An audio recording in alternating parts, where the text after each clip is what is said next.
નમસ્કાર, spark today ન્યૂઝમાં આપનું સ્વાગત છે। વડોદરાનો સમાવા વિસ્તારમાં રહેતું એક પરિવાર કે જે સિક્કિમ ગયું હતું ને ત્યાં વાદળ ફાટવાના જે સમાચાર આવ્યા તેમાં વડોદરાનો એક પરિવાર ફસાય છે, ત્યારે તેના પરિવારજનો છે તે આજે સાંસદશ્રીને મળવા પહોંચ્યા છે અને કલેક્ટરને તેઓ મદદ માંગી રહ્યા છે કે પોતાનો જે પરિવાર છે તે સહી સલામત પાછળ આવે તે માટે આજે અહીંયા પહોંચ્યા છે અને તેમની સાથે પણ વાત કરવાનો પ્રયત્ન કરીશું કે અત્યારે સાંસદશ્રીને તેઓ મળવા પહોંચ્યા।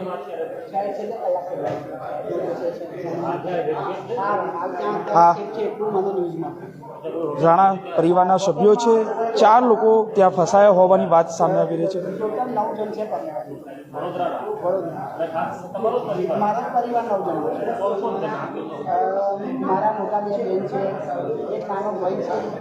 રમેશચંદ્ર છે તેઓ અહીંયા આવ્યા છે અને સાંસદ હેમંત જોશી પાસે તેઓ આશાની અપેક્ષા લઈને આવ્યા છે। જે પ્રકારે પરિવાર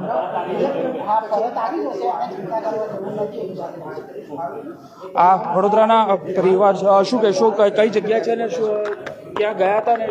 સિક્કિમ લાંચુંગમાં છે એ લોકો અત્યારે। શું પરિસ્થિતિ છે? પરિસ્થિતિ ત્યાં એ લોકોને સારી રીતે વ્યવસ્થિત અત્યારે છે, એ લોકો હેમખેમ છે, એટલે ચિંતા કરવા જેવું નથી એ ટાઈપની વાત થઈ છે મારે। ટોટલ 9 સભ્ય છે પરિવારના। મારા મોટા 2 બહેનો છે, મારો ભાઈ છે, ભાભી છે, એમનો એક દીકરો છે, ભાનો છે, ભાનાના મિસિસ છે, ભાનાના સાસુ છે અને એમની એક બેબી છે। પરિવાર સાથે કોઈ વાતચીત થઈ તમારી? હા, કલાક પહેલાં થઈ ગઈ, એ લોકો સેફ છે અત્યારે એવી વાત થઈ। 3 દિવસથી તો કોન્ટેક્ટ નહોતો જ થતો પણ અત્યારે થઈ ગયો છે। સાહેબે પોતે પણ વાત કરી અને મને ત્યાંના કલેક્ટર સાથે વાત કરાવીને એ લોકો સેફ છે એ ટાઈપની એ થઈ અને કલાક પહેલાં મારે ડાયરેક્ટ એ લોકો સાથે એક વખત 15 સેકન્ડ વાત થઈ, વધારે કોન્ટેક્ટ, કારણ કે ત્યાંના કોન્ટેક્ટો તૂટી ગયેલા છે। 15 સેકન્ડમાં જે વાત 15 સેકન્ડમાં એ લોકો સેફ છે, એ લોકોને હોટલમાં વ્યવસ્થા આપી છે અને તમે ચિંતા કરશો ને, અમે 9 સેફ છે એવું વાત કરી છે। તંત્રની કામગીરીમાં મને તરત જ હેમાંગભાઈ જોશીને ન્યૂઝ આપતા એમને તરત ત્યાં વાત કરીને મને સારામાં સારું એમને રિસ્પોન્સ આપી અને સારામાં સારી ત્યાં વ્યવસ્થા કરાવી છે અને ત્યાંના કલેક્ટરને પણ એમને ડાયરેક્ટ વાત કરીને, પ્રશાસનને વાત કરીને એ લોકોને જેમ વ્યવસ્થા થશે એમ પ્રમાણે રેસ્ક્યુ કરીને એ લોકોને બહાર કાઢીને વ્યવસ્થા આપશે અમને। હા, હેમખેમ છે પરિવાર, હા, ચિંતા નહીં જેવું નથી એવું કે છે।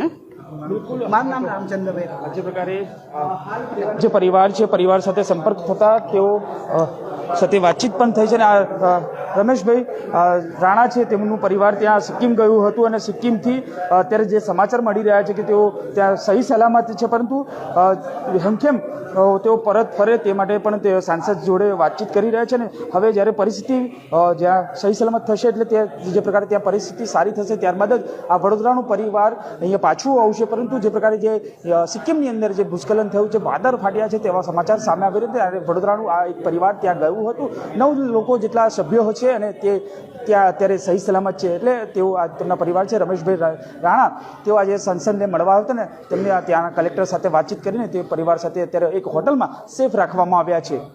કેમેરામેન ગૌતમની સાથે Surat Solanki, spark today news, Vadodara.